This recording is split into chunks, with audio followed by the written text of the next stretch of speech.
Кутман кечиңер менен курбулар жана жаш достор. Бүгүн 8 март.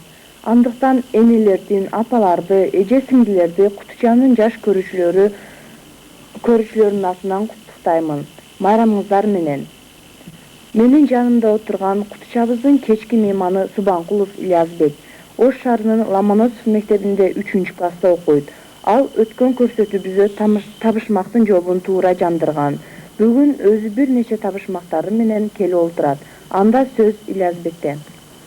Здравствуйте, уважаемые телезрители. Я хочу сегодня поздравить маму, бабушку, а также всех женских коллективов школы имени Ломоносова с праздником 8 марта. Я желаю всем вам крепкого здоровья и счастья.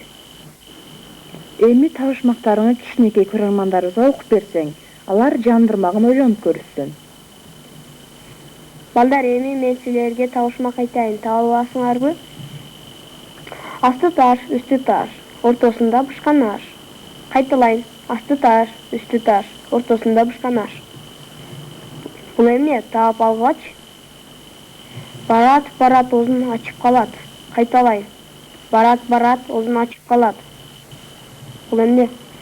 Тептим, тереке чыктым. Кайталайын, тептим, тереке чыктым. Таба алгач, талаага тааруу чачтым.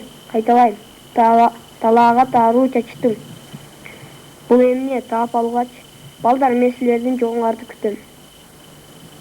Рахмат Ильязбек, сага мындан арыда ийгилик каалайбыз.